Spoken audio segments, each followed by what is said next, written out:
Ngayong araw, alas 7 ng umaga ay isa na naman pakikipagsapalaran ang ating tatahakin para sa pag-akyat sa kabundukan upang tingnan ang itinuturo ng mga katutubong remontado na meron daw pong nakita silang marker sa bundok na iyon. Sana masamahan niyo ako hanggang sa huli.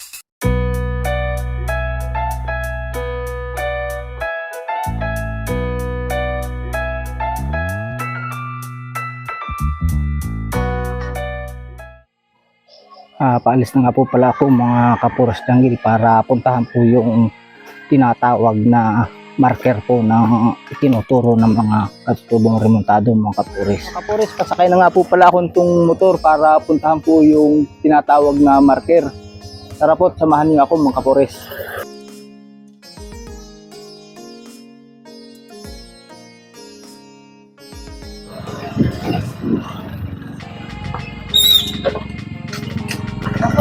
Shout out naman. Shout out naman. Shout out naman.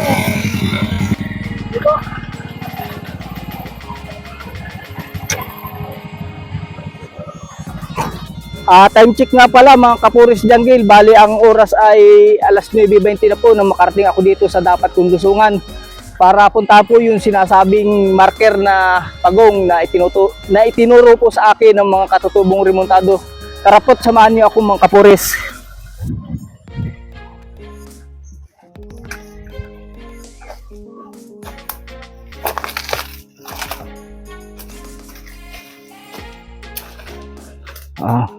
Naglalakad na nga po pala ako kapuris papunta rin sa bundok na aking aahunan.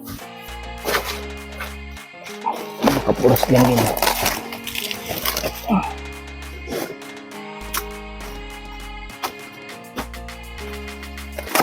Medyo masukal talaga po mga kapuris. Batuhan pa itong aking madadaanan.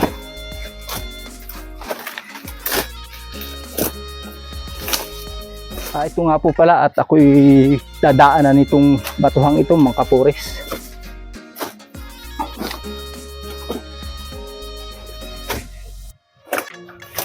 Napakaganda nga pala mga kapuris ng pagkaka-rock formation nitong mga batong ito.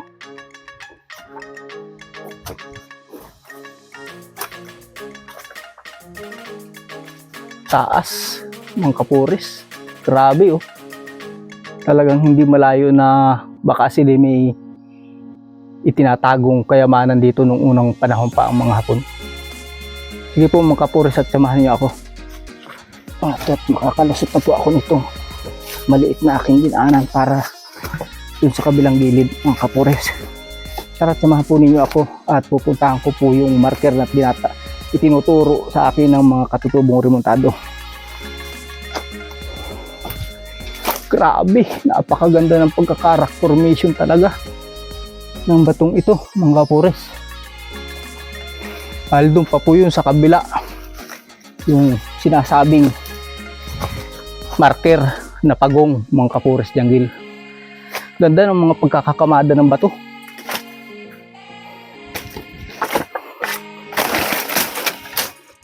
Ito nga po pala mga kapuris janggil yung aking nadadaanan dito sa bundok na ito mga kapuris. Punta po dun sa kabila na may tinatawag na marker na pagong mga kapuris janggil.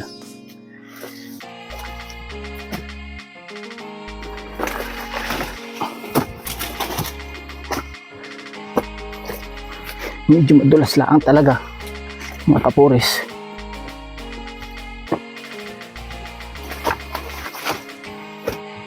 Ang gaganda ng mga design ng bato rito mga kapuris.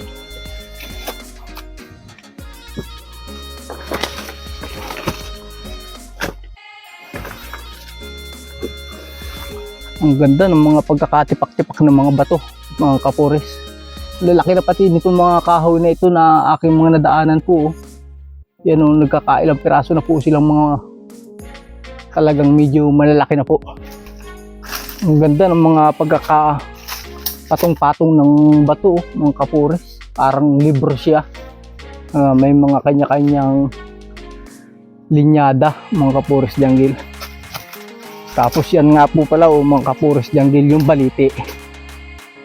Tapos may isa pa pong baliti, yun na po sa kabila.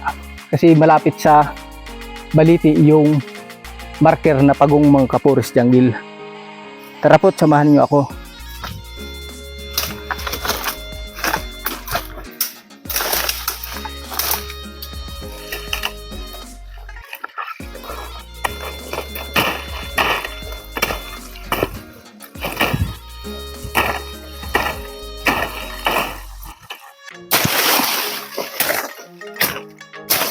Medyo makapal ang sukal dito mga kapuris sa aking nadaanang ito. Kailangang matabasan.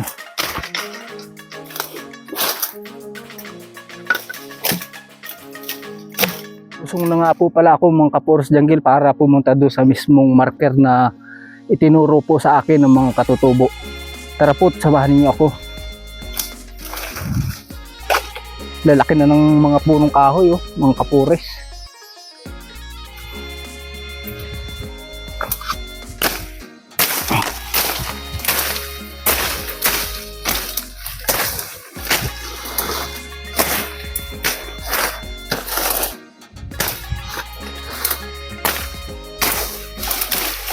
Malapit po yun sa baliti mga kapuris jungle.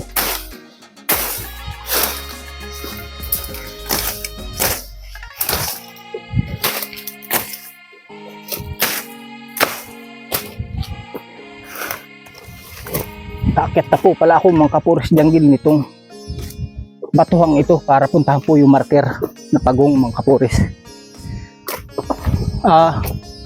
Nandito na nga po pala ako mga kapuris jungle sa bundok na sinasabi kong may marker mga kapuris na itinuro sa akin ng mga katutubong remontado mga kapuris jungle. Ito po yung baliti na isa rin sa ginawa nilang palatandaan mga kapuris. Baliti po ito mga kapuris. Napakalaking puno daw po nito nung unang panahon. Kaya lang nung tumagal po ay pinulak po yung malaking puno na yun, kaya ito po ay naging parang tulo lang mga kapuris jungle. Mga naging tulo lang po siya yung tapos kanya-kanyang sanga na ang nangyari mga kapuris. Tapos yung marker po mga kapuris ay nadun pa sa kabila doon mga kapuris. Tara po, samahan niyo ako mga kapuris jungle. Nasa ibabaw po nito mga kapuris yung sinasabing marker na pagong mga kapuris jungle. Tara po, samahan niyo ako mga kapuris. Ito yung mga sanga-sanga ng mga baliting ito mga kapuris jungle. Punta na po ako doon sa mismong marker mga kapuris.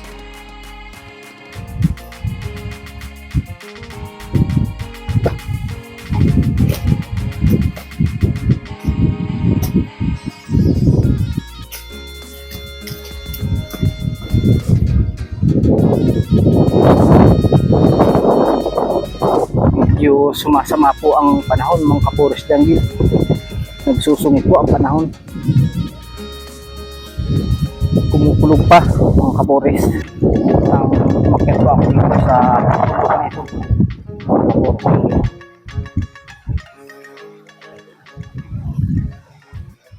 Ito nga po pala mga kapuris jungle yung sinasabi kong marker na itinuro sa akin ng mga katutubong remontadong dumagat mga kapuris. Ito po yun.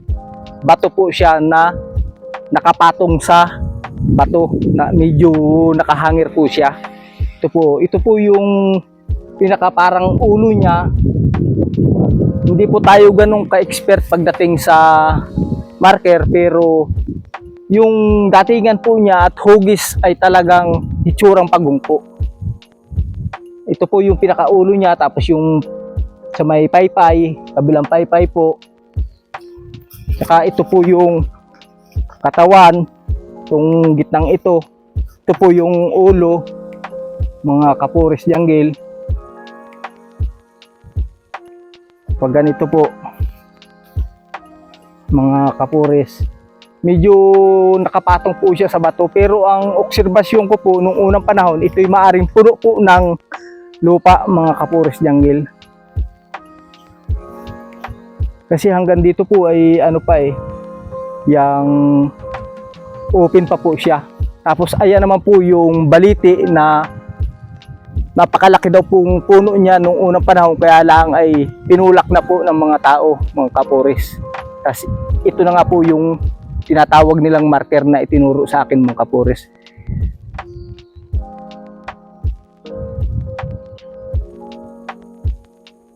Mga kapuris, ito po yung kabuuhan nitong batong ito na sinasabing marker po na itinuro sa akin ng mga katutubo, mga kapuris janggil. Yan po yung pinakabuntot niya. Yan.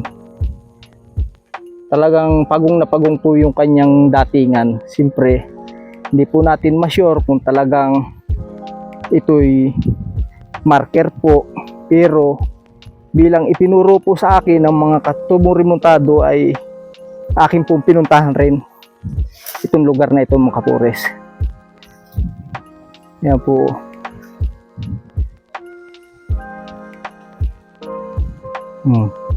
Medyo open po yung ilalim niya, mga kapuris janggil. Kaya ang expected ko po nung unang panahon ay maaring hindi naman po ganyang butas yung ilalim na yan, mga kapuris. Maaring puno po duda ko ng lupa yan. Hanggang sa katagalan ng panahon ay siya ay nakalkalan po ng lupa at siyempre medyo maaring dinaanan ng tubig. Ayan po, nakapatong siya dyan sa ganyan. Tapos ito po, nakapatong po rito sa kabilang bato rin na ito, mga kapuris.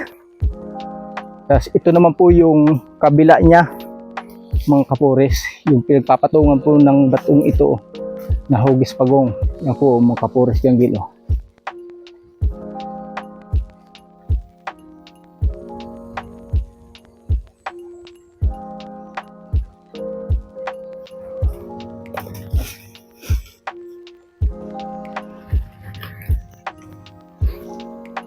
Yan po.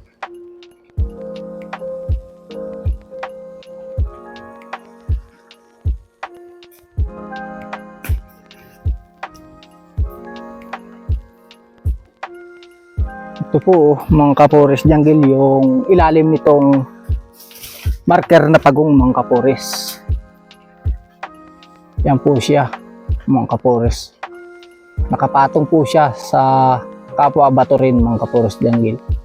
Naging butas na po yung ilalim nito, mga kapuris janggil.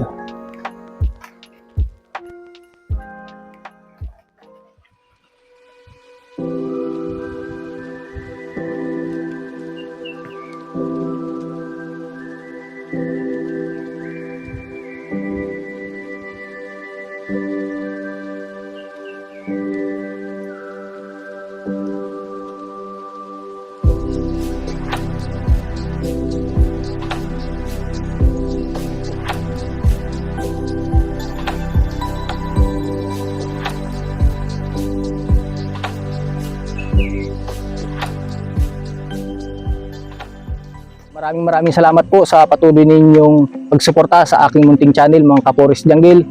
At sana po ay patuloy ninyong tangkilikin ang bawat ini-upload ko pong video. At sa mga hindi pa po nakapalo, like and share, subscribe, ay pakipalo na lang po at para lagi kayong updated sa bawat ini-upload ko pong video. Hanggang dito na lang po at maraming salamat, mga kapuris.